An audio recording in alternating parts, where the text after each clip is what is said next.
Hi, welcome to Red Loft Podcast. In this episode, we'll be talking to Claire Bennie. Claire, welcome. Thank you very much, Danny. It's really great to have you in. We've worked together for years and years and years now. And one of the reasons I wanted to get you in today was to talk about design. I know you're a real kind of design advocate and have always championed that for years and years. And when we worked together at Peabody, a real passion of yours and something I was always really impressed with. And I think it'd be really great to talk through what you're doing now, how you're championing design, how you're getting others to think about design. And I think the best way to start that off is by kicking off and kind of you telling us a little bit about yourself and what you're doing now, but what you did before as well. Sure. So a long time ago, I started life as an architect in private practice, designed housing for quite a while, but then I realised that actually I preferred to be on the other side of the fence, the client side of the fence. So without knowing anything about anything, age 34, I decided to make that leap, having been an architect for 12 years. And I turned up at Peabody, where first of all, I started off in asset management. And I think that's a really important part of my story, if you like, because I spent 3 years looking at 150-year-old buildings going, what happens 150 years after you hand a building over to a social housing landlord? So we invested, or Peabody invested, I should say, around 200 million in those buildings, and that was a really instructive part of my learning there. I was then around during the financial crash. Actually, Peabody was doing much better than it had been doing before, and I was then able to become development director there. An amazing opportunity, and the development team had to be started from scratch.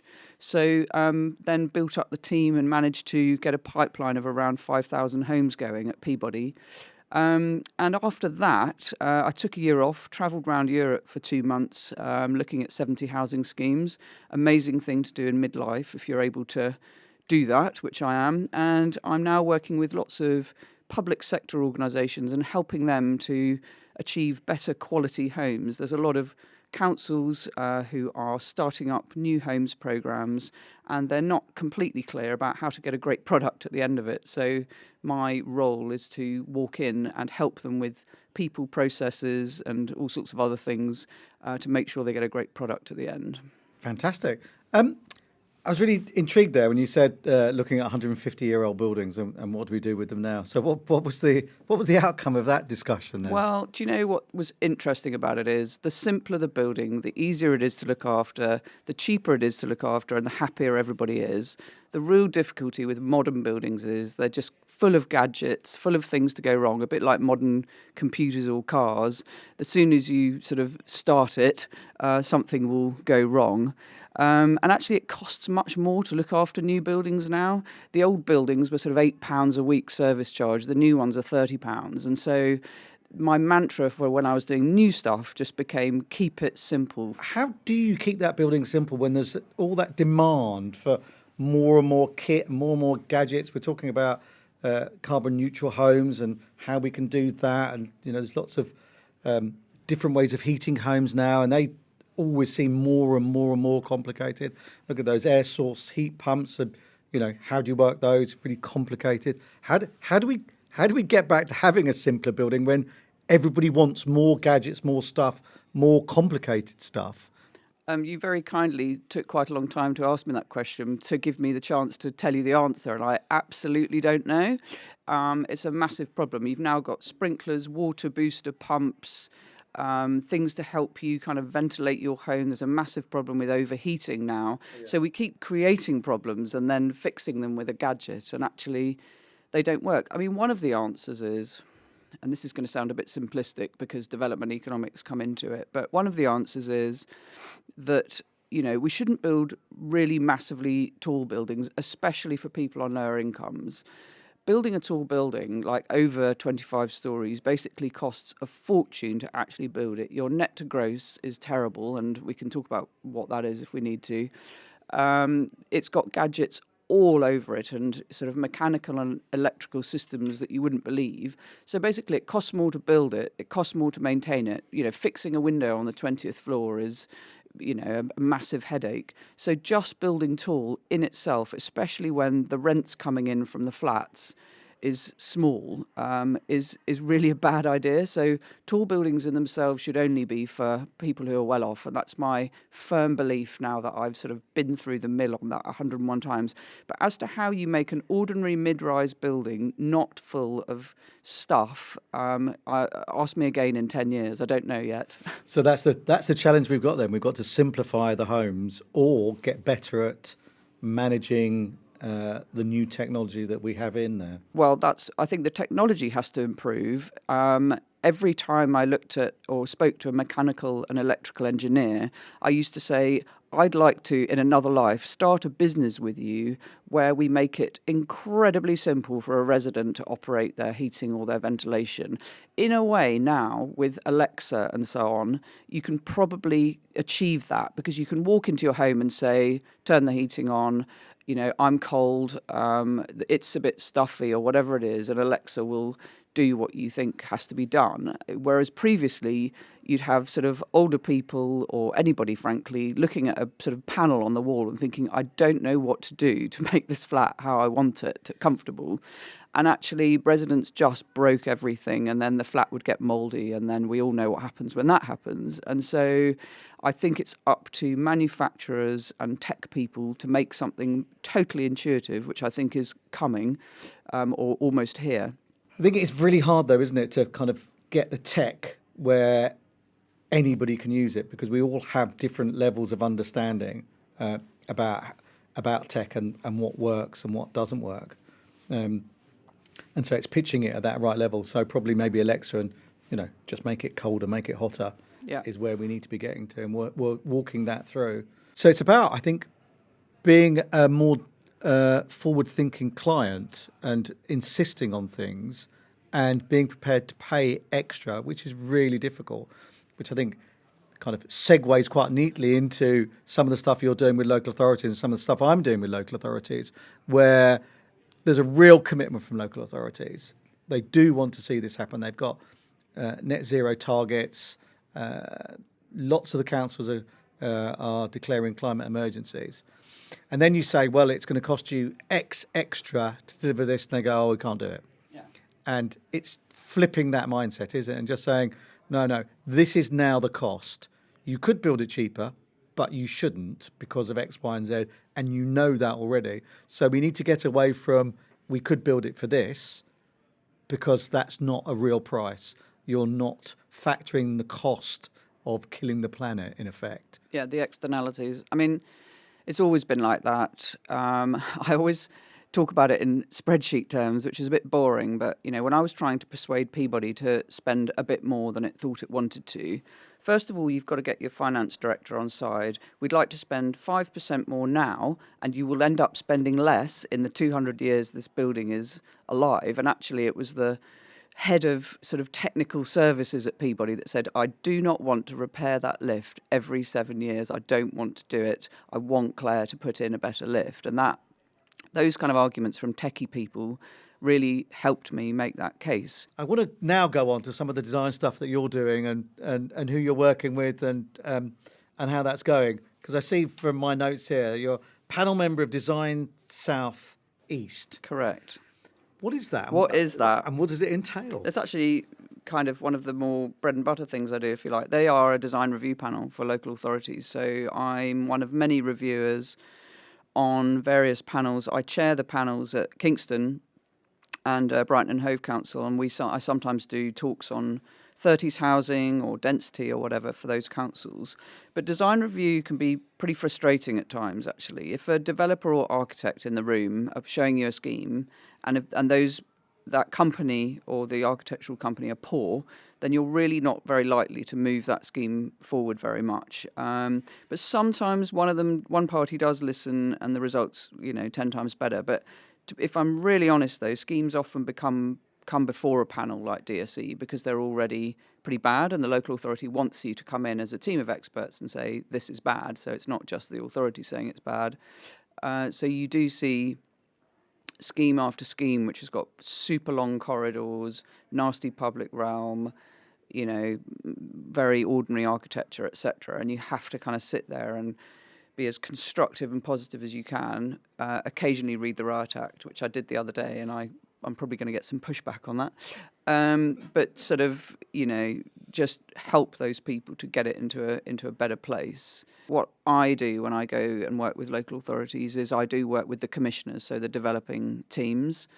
And it took me about 3 years to kind of get my thoughts in order about what it is that they're doing wrong or what it is that they could do better. And I split it into 4 topics. One, and this is your favourite topic, Danny, is culture and people. And actually without that, without some leadership, without skills training, without something appearing in your JD that says, it's not just about banging it out, it's about quality as well, etc., etc., without the finance team being on board, if there's no culture of quality in a place, it's not going to happen. It doesn't matter how many levers you pull and clever documents I write and so on.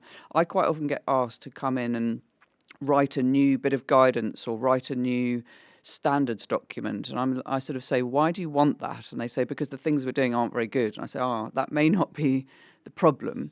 So it's culture and people. Then you do need some good brief, that you write to your design team or contractor, which might be, as boring as exactly what kind of components you want or as sort of lofty as a vision for a particular place. And you do need those standards, and you need those to be sort of codified. So that is a thing that's needed. So lever 1 a client has is culture. Lever 2 is briefs and standards. Lever 3 is procurement. I mean, there's nothing like procurement for messing up the best intentions of everybody, whether you're, hiring a design team or hiring a contractor.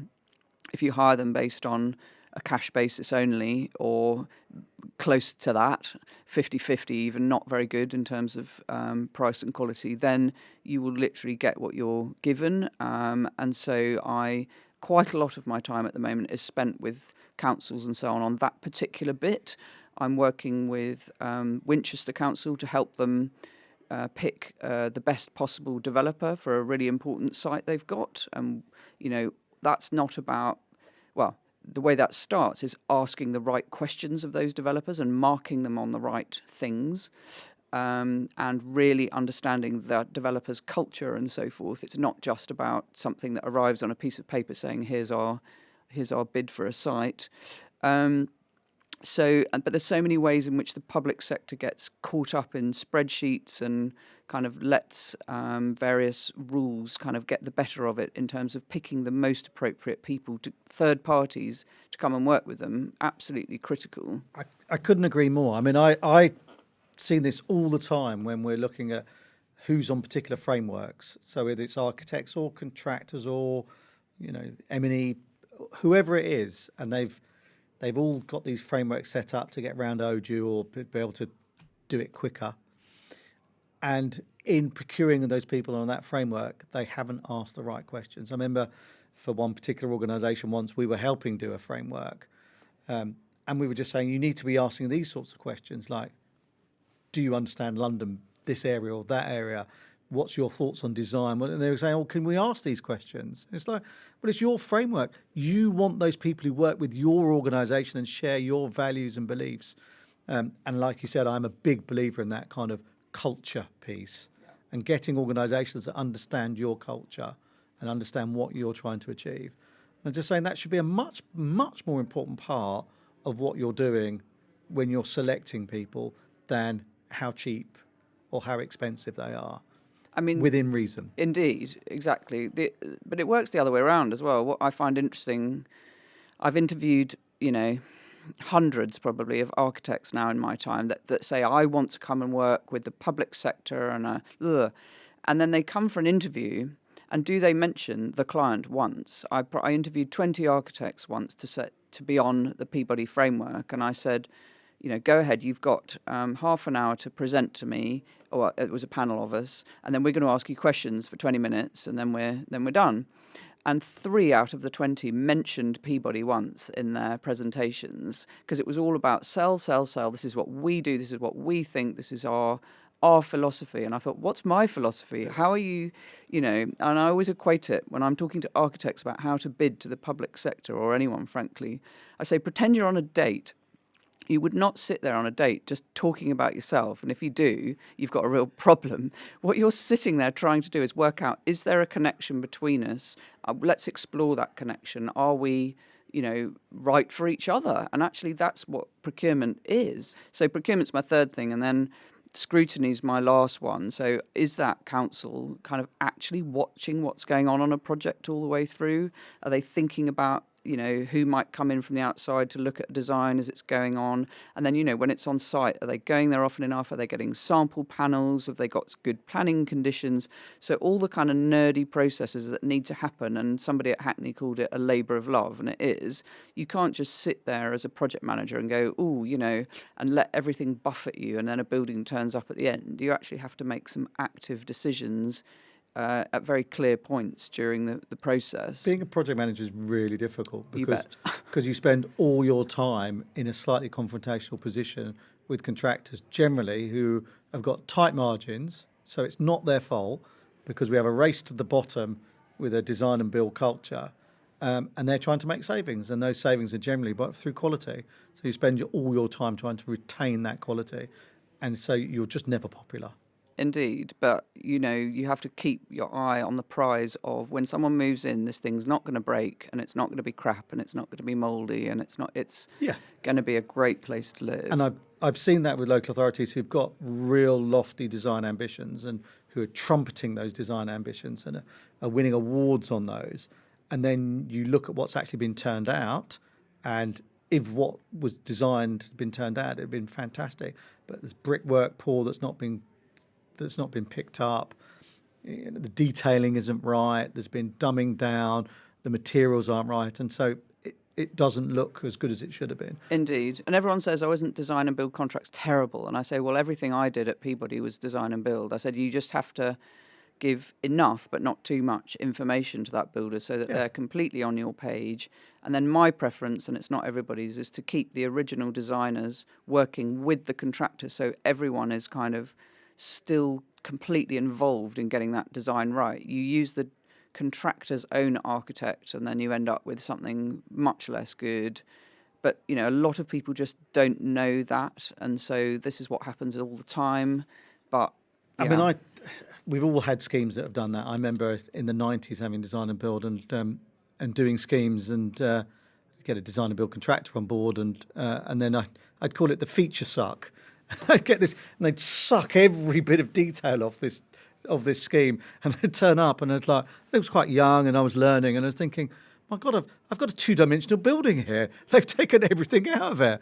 But you learn from that, and I think we need to make sure that we're passing on our experience to other people who are then learning from that. And I think there are issues with design and build, but I do understand why we use it, because we are judged on time, cost, and quality. And if you manage it properly, it can be a really effective tool. But it has to be with the right contractors, and you have to be actively engaged in the process. It's not a passive contract, as lots of people think it is. No, exactly. Yes, it's not kind of, great, we've given it to the contractor now, they've put a hoarding around the site, we can literally say cheerio until PC. It's the opposite of that. And that's where so many of these kind of client levers that I identify are problematic in a way, like doing great procurement or scrutinising a lot or writing a great brief. They actually, all of those things rely on who is the person that's kind of behind the steering wheel for those things. And I mean the person at the coalface, and what do they know, what have they learnt, how they've got to where they are. And I think there's just a huge shortage of people that are all over all those things, and there's a limit to what I or anybody else who sort of does what I do can do to walk into an organisation and get people sort of really trained up in that way. Red Loft people probably sit alongside those people. That's kind of what you do. It is, yeah. And you do train them up, because the idea is that you go in and then you ought to be able to help them, coach them, and then leave. That's the idea. But I don't know what your experience is of the extent to which you make a difference in that way. Do we make a difference to the teams that we work in? Well, I think obviously I'm going to say yes, aren't I? And we do, I think, very much make a difference on the projects that we work on. I'm very proud of my team and what they do. Does that filter down into culture and ethos? I think it has done in the past, but not always. I don't think we always get across everything that we want. And I think we have trained people up And I think there are a number of people within the sector that we've worked with who I think have benefited from our intervention. But I think the legacy point's interesting, because what do we mean by it? If we mean, buildings that are looked after for ages, loved and cherished, people are proud to live in it. And my cheesy one is estate agents say the sought after X. That's when you know that kind of there is a premium on it. And why is something the sought after X? It's for kind of a number of reasons.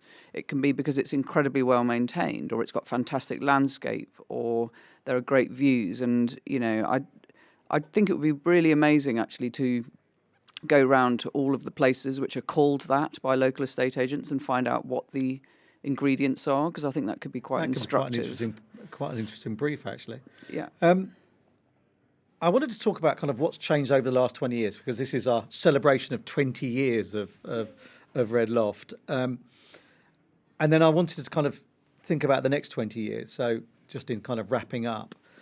I was interested, you were talking about that kind of communal spaces, and then you touched on landscaping there as well. And for me, that's one of the things that's changed massively over the last 20 years, is our understanding of the importance of external space. And I wondered what other things you think have improved over the last 20 years we're getting right, because we've talked a lot about what we've got wrong, haven't we?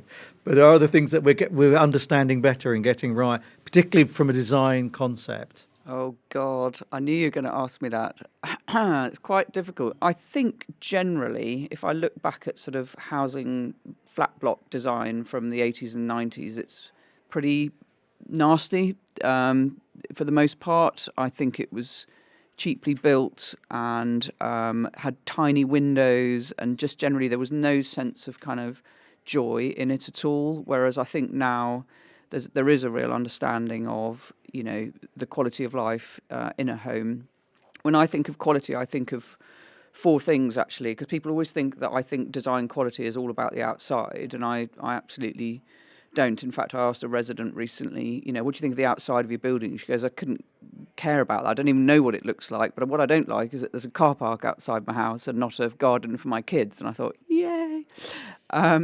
So I think of four factors when I think of design quality. I think of the human factor, so is it comfortable and safe and etc. Do I like my flat? Am I private in there? The social factor, is this a community? Do I feel like I belong in this place? The environmental factor, is it good for the world? And actually the financial factor as well, is it costing everybody the right amount of money to both build and maintain? So that to me is all quality. I think we've got better at the sustainability bit, the environmental bit. I mean, that's obviously because of legislation, but I think people are very switched onto it, as you've mentioned, and that is partly because otherwise it's going to cost a fortune for the resident to be in. Not only is it sort of bad for the planet, which is a far less tangible thing for people to get hooked into, but it's got, as you've mentioned right at the beginning of our conversation, a huge value to people now. I think we've got better at the comfort and privacy and so forth bit, so the human bit, the environmental bit. I think where we're doing less well is on the social bit. How do we make this building or this set of buildings a place that people want to relate to each other in and feel they belong and are proud of? And then the financial bit is a whole other thing, which we again talked about earlier, which is that buildings are getting more expensive to run, and that's an issue. So we've probably got 2 out of my 4 better, and perhaps 2 not so good. No, I think community's all about face-to-face communication. It's probably also about self-management, and I'm a massive advocate for that.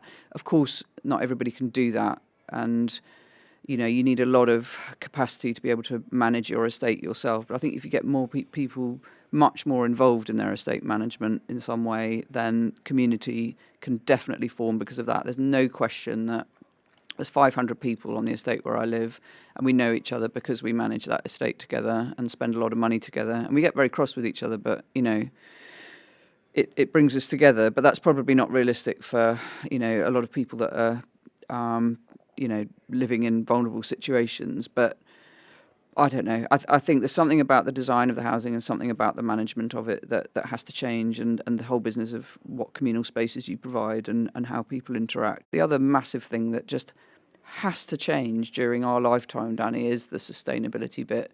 I mean, the world is going down the toilet without any question, and unless the building industry and the clients of it kind of make a huge step change, which has to be supported by central government and just isn't at the minute, then, we're knackered really, aren't we? So...